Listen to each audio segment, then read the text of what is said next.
Dear students, मेरे प्यारे बच्चों, मुझे उम्मीद है कि आप अपने घर पर अपने परिवार के बीच में कुशल पूर्वक रह रहे होंगे।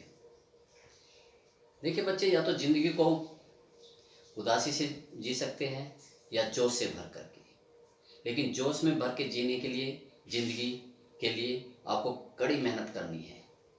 इस कड़ी मेहनत के साथ ही आप अपने आने वाले जीवन में समस्याओं का सामना कर सकेंगे और अपने जीवन को सफल बना सकेंगे। तो हम अपने लक्ष्य की ओर आगे बढ़ते हैं। आज हम एक ऐसा टॉपिक लेके पढ़ा रहे हैं जो कि बहुत मोस्ट इम्पॉर्टेंट है। आपको कम से कम 2 या 3 और अधिक से अधिक 5 नंबर दे के जाएगा। तो इसकी तैयारी करेंगे और उस टॉपिक का नाम है कूलॉम का नियम। इसे बहुत अच्छे तरह से पढ़ेंगे। कूलॉम का नियम किसको बताता है? हम अभी पढ़ चुके कि 2 आवेशों के बीच आकर्षण बल या प्रतिकर्षण बल लगता है, लेकिन वो होता कितना है ये कूलॉम ने बताया। देखते पढ़ते क्या है कूलॉम का नियम।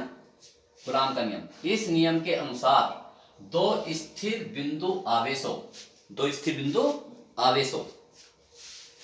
के बीच लगने वाला वैद्युत बल, क्योंकि वैद्युत बल 2 प्रकार का होता है, या तो प्रतिकर्षण या आकर्षण। दोनों लिखिए, प्रतिकर्षण या आकर्षण, दोनों आवेशों के गुणनफल के समानुपाती।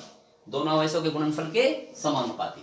मैं नोट कर देता हूं, बिंदु आवेशों के गुणनफल के समानुपाती तथा उनके बीच की दूरी के वर्ग के व्युत्क्रमानुपाती होता है।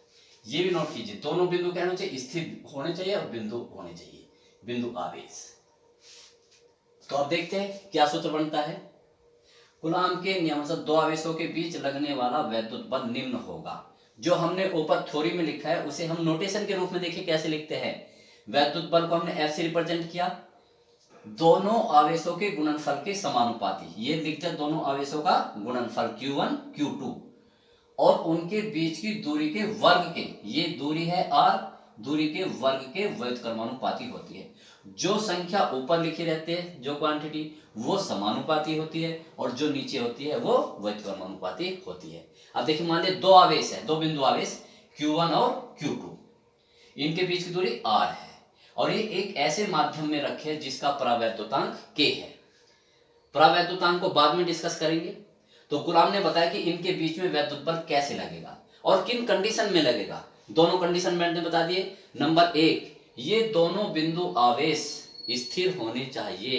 ये दोनों आवेश कैसे होने चाहिए? स्थिर होने चाहिए। और दोनों कैसे होने चाहिए? बिंदु होने चाहिए।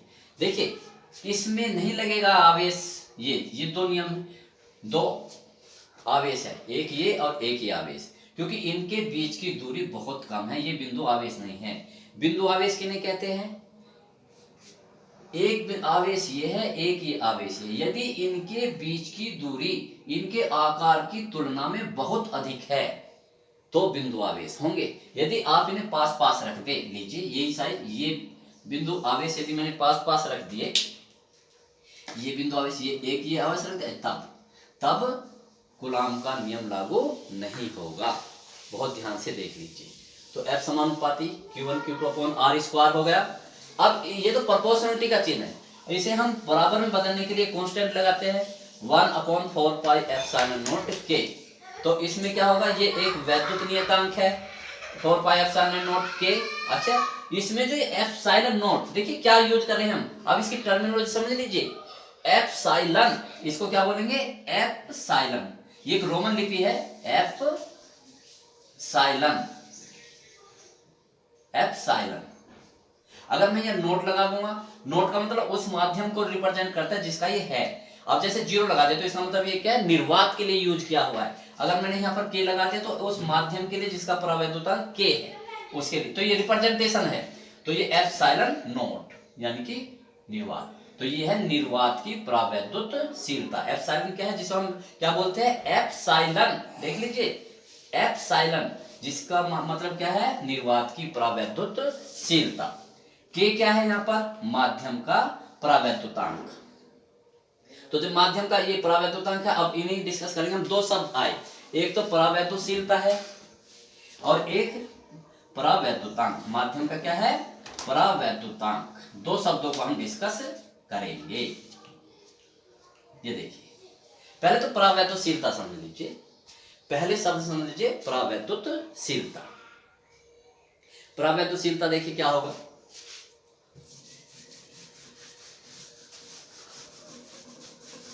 सबसे पहले हम देखेंगे परावैद्युतशीलता।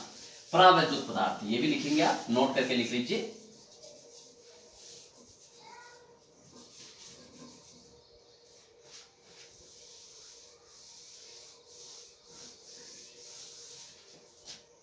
परावैद्युत पदार्थ, परावैद्युत पदार्थ।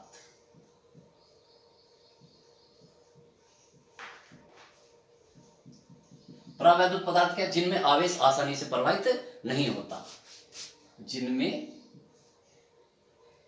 आवेश आसानी से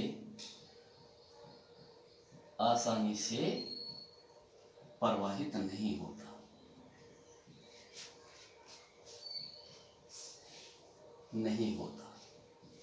परावैद्युत पदार्थ कहलाते हैं।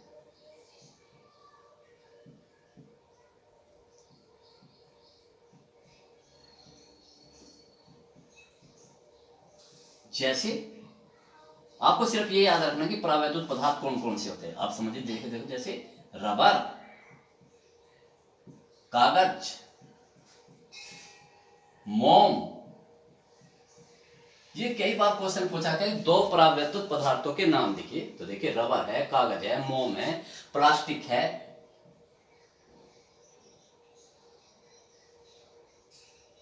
आदि। तो अभी मैं बता रहा था कि परावैद्युतशीलता शब्द आया था। परावैद्युतशीलता, इस शब्द को समझिए, परावैद्युतशीलता। देखिए, जैसे सहनशीलता है, सहनशीलता का मतलब क्या है? सहन करने की क्षमता, अच्छे या बुरे को सहन करने की क्षमता। ऐसे ही परावैद्युतशीलता क्या है? यानी कि उस परावैद्युत पदार्थ को वैद्युत ग्रहण करने की शीलता को, उसको क्या बोलते हैं? परावैद्युतशीलता। जो पदार्थ जितना ज्यादा अपने ऊपर आवेश ग्रहण कर लेगा, या जितना आवेश के प्रति या लाइट के प्रति या बिजली, सीधी सी बात, बिजली के प्रति ज्यादा सेंसिटिव होगा, वो उतना ही ज्यादा क्या होगी? उसकी परावैद्युतशीलता उतनी ही ज्यादा होगी। तो परावैद्युतशीलता का मतलब क्या है? किसी भी परावैद्युत पदार्थ की आवेश को ग्रहण करने की क्षमता, उसको सहन करने की क्षमता को हम क्या बोलते हैं? उसकी परावैद्युतशीलता। अब एक शब्द आया परावैद्युतांक। परावैद्युतांक जिसे हमने किससे रिप्रेजेंट किया था? के। तो जो ये परावैद्युतशीलता है, यानी कि किसको कौन कितना आवेश ग्रहण कर सकता है, ये हम किससे नापते हैं? उस माध्यम के के से, जिसे हम किसे? के से। अब हम इस के बारे में पढ़ते हैं कि परावैद्युतांक के की परिभाषा क्या है। देखिए, इसकी हम क्वेश्चन बनाते हैं और ये आप क्वेश्चन लिखेंगे। तो परावैद्युतांक क्वेश्चन, परावैद्युतांक किसी माध्यम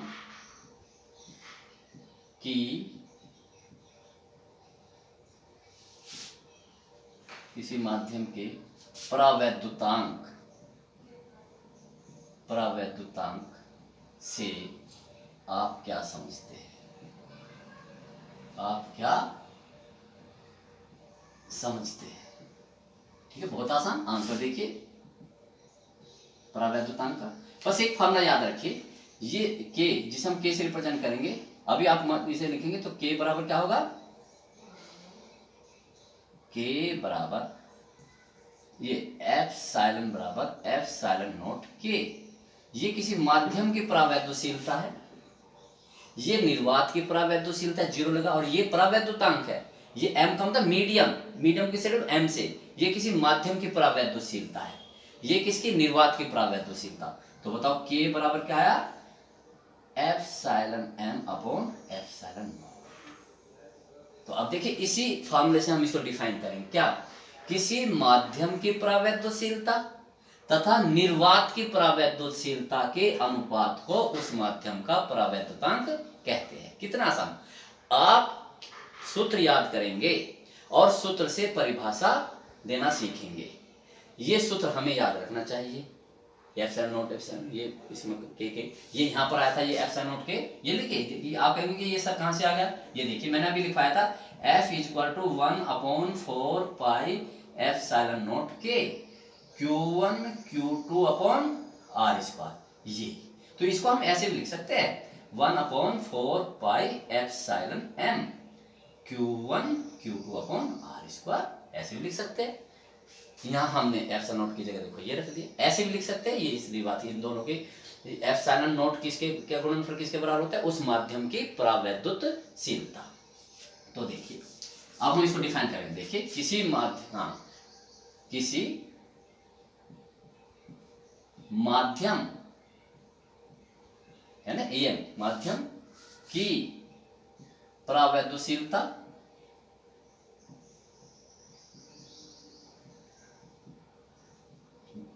तथा निर्वात की परावैद्युतशीलता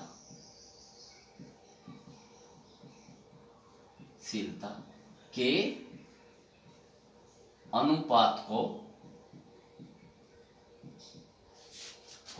उस माध्यम का परावैद्युतांक कहते हैं।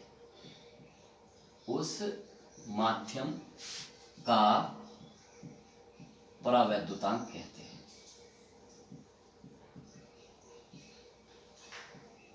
इसे इंग्लिश में डाइलेक्ट्रिक कांस्टेंट कहते हैं, जिसे हम परावैद्युतांक के से रिप्रेजेंट करेंगे। लो निर्वात की परावैद्युतशीलता ये लिख लीजिए एप्सिलॉन नॉट।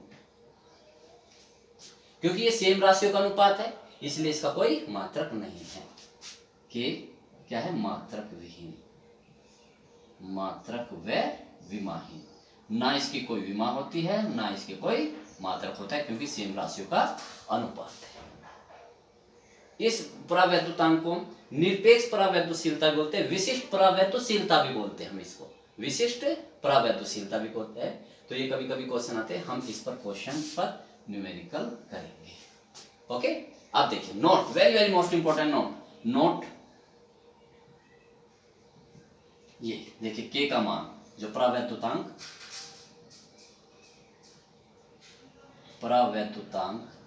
के का मान हमेशा एक या, जैसे लिख लिया, एक या एक से अधिक होता है, अधिक होता है। देखिए एक या एक से अधिक, तो हम इसे ऐसे लिखेंगे के, ये बहुत मोस्ट इंपॉर्टेंट, यानी कि के का मान या तो एक के बराबर होगा या के एक से अधिक। फॉर एग्जांपल देखो निर्वात के लिए के बराबर 1, जल के लिए T1, मात्रा कोई होता नहीं, और धातु के लिए या सुचालक के लिए, धातु वो कोई सी भी धातु हो, धातुओं के लिए बहुत मोस्ट इंपॉर्टेंट, के बराबर अनंत।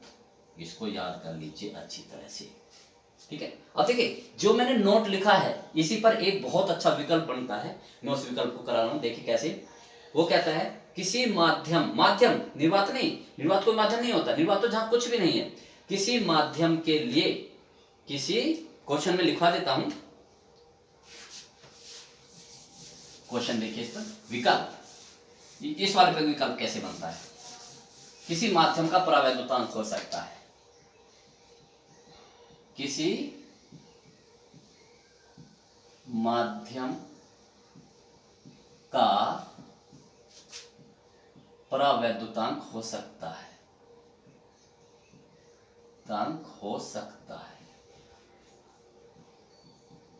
विकल्प है आपका ये नंबर 1 -3, नंबर 2 0, नंबर 3 तीसरा विकल्प 6.0 और नंबर 4 1.5, सॉरी 0.7। तो माइनस नहीं हो सकता, 1 से कम नहीं हो सकता, 0 नहीं हो सकता, तो कौन सा होगा विकल्प 6। कितना विकल्प होगा 6, तो ये इसका आंसर, ठीक है। तो बहुत मोस्ट इंपॉर्टेंट क्वेश्चन, कुछ भी दे सकता है 6 की जगह, ये आंकड़े कुछ भी दे सकता है, बस आपको लगता है के का मान ना तो माइनस हो सकता ना 0.7 हो सकता, ना 0 हो सकता, 6, 7, 8, 9, 10 कुछ भी हो सकता है, 6.5 भी हो सकता है, 7.5 भी हो सकता है, 8.5 भी हो सकता है, कुछ भी हो सकता है। तो इस क्वेश्चन को तैयार करिए। नेक्स्ट क्वेश्चन, एक क्वेश्चन बहुत अच्छा है, अभी हमने लिखा ये 1/4 पाई एप्सिलॉन नॉट। ये एप्सिलॉन नॉट है, क्या है ये? निर्वात की परावैद्युतशीलता का मात्रक बताइए। बहुत मोस्ट इंपोर्टेंट, कई बार पूछा गया है। निर्वात की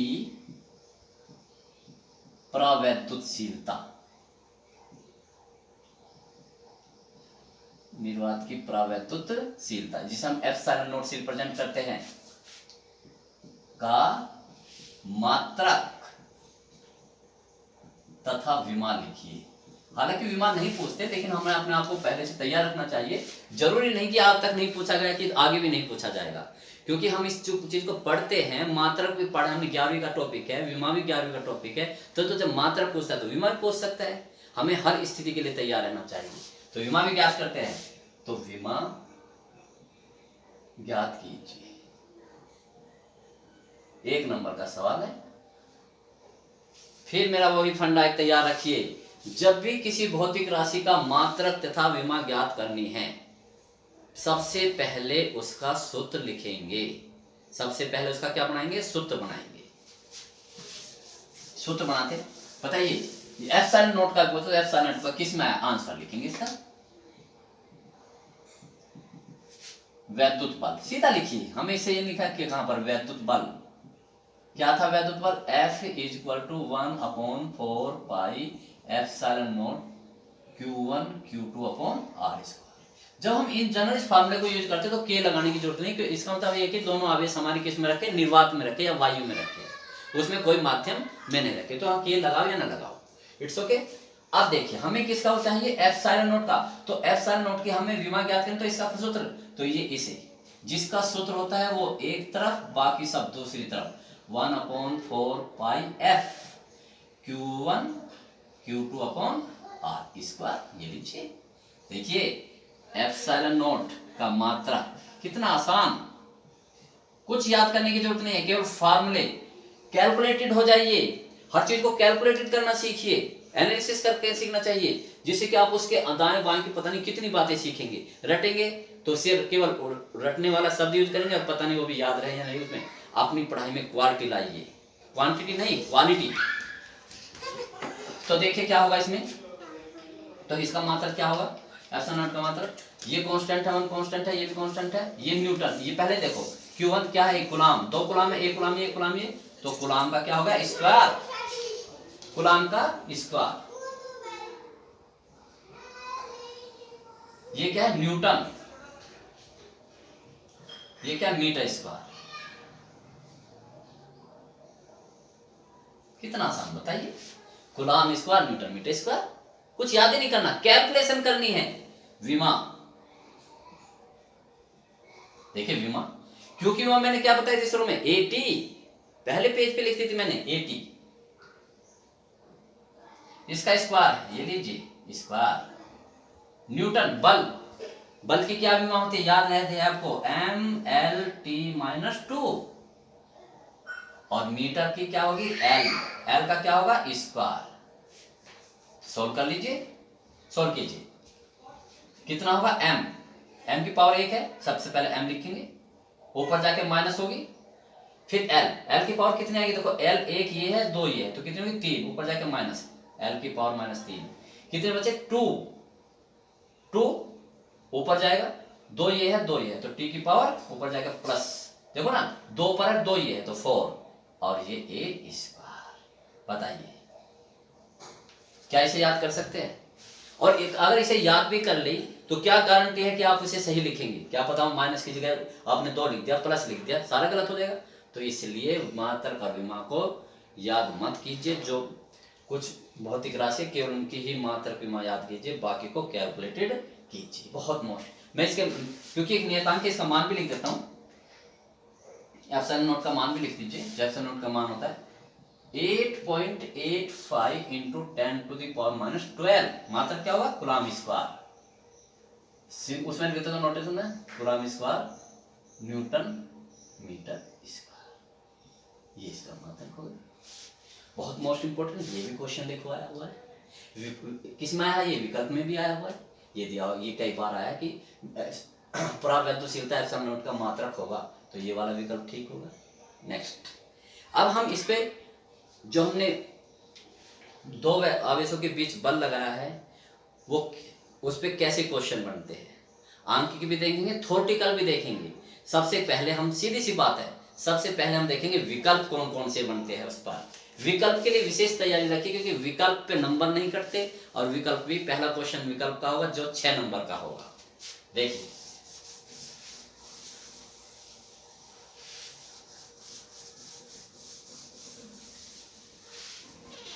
हमने जो कूलाम का नियम है उसे लिखा है, दो आवेशों के बीच लगने वाला वैद्युत बल F बराबर 1/4 pi epsilon not K Q1 Q2 upon R square. ये दो आवेशों के बीच लगने वाला वैद्युत बल है। जिस दिन आपके अंदर खुद ये एबिलिटी प्रोड्यूस हो जाएगी कि इसके ऊपर वो क्या क्या क्वेश्चन पुटअप कर सकता है, और खुद क्वेश्चन बनाइए और उन्हें सोल्व कीजिए। आपको किसी कोचिंग की जरूरत नहीं पड़ेगी, मेरी भी जरूरत नहीं पड़ेगी। तो आप देखिए, जितने भी उसमें वेरिएबल है उन पे ही सवाल बनता है। कितने वेरिएबल है, कि ये तो कांस्टेंट है 1.45। कांस्टेंट का मतलब जो बदलता नहीं है स्थिति के अनुसार। कि क्या है, माध्यम हमने बदल दिया, ये दो आवेश है। अब मैं इस कमरे में खड़ा हूं, तो अब इनके बीच में कौन सा माध्यम है, वायु। अब मैं इस कमरे में क्या भर दूं, जल भर दूं, तो क्या बदल जाएगा, माध्यम बदल जाएगा। तो क्या बदल जाएगा, के बदल जाएगा। तो वेरिएबल हो गया के। वेरिएबल मतलब बदलने वाला। एक क्या, उनके बीच की दूरी, ये दो आवेश है, इनके बीच की दूरी आप बदल सकते हो। तो एक वेरिएबल होगा दो प्रकार के क्वेश्चन पुटअप कर सकता है। पहले देखिए इसमें विकल्प कौन कौन से आ सकते हैं, विकल्प पे देखते हैं। विकल्प ये आ सकते हैं कि कूलाम का नियम लागू होगा।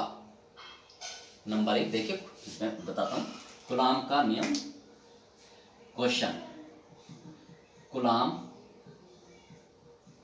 का नियम सत्य है।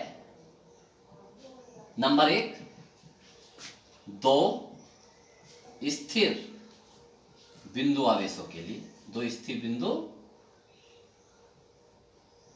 आवेशों के लिए। नंबर 2 विकल्प, दूसरा गतिमान आवेशों के लिए, गतिमान आवेशों के लिए। तीसरा, एक स्थिर व एक गतिमान आवेश के लिए। नंबर 2, किसी भी आवेश के लिए, किसी भी आवेश के लिए, किसी भी आवेशों के लिए। तो बताइए कौन सा विकल्प, कूलाम के नियम की परिभाषा समझिए, जो मैंने पहले शब्द लिखा, दो स्थिर बिंदु आवेशों के बीच, तो कौन सा विकल्प ठीक होगा, ये। ठीक, अब देखते हैं दूसरा विकल्प। देखिए कितने क्वेश्चन विकल्प बनते हैं। दो आवेश को देखिए, दूसरा विकल्प देखिए, दो आवेशों के बीच लगने वाला वैद्युत बल, ये देखिए होगा F समानुपाती R, F समानुपाती 1 अपॉन, ये लीजिए F समानुपाती 1 upon R square. Number 3, F समानुपाती 1 अपॉन R क्यूब, और ये F समानुपाती 1 अपॉन R। देख लीजिए, तो ये 1 अपॉन R स्क्वायर, ये तो कौन सा सही होगा, ये लीजिए, ऐसे विकल्प होगा। It's okay. एक बहुत मोस्ट इंपोर्टेंट क्वेश्चन जो इस पे बनता है, एक क्वेश्चन ये कि यदि इनके बीच की दूरी आधी कर दी, तिहाई कर देता, उनके अनुपात क्या होगा। अभी कहा था उनके वेरिएबल सवाल का, तो अब इस पे हम देखिए डिस्कस करते हैं। क्वेश्चन नंबर 1, इस दूरी पे डिस्कस करते हैं। पहले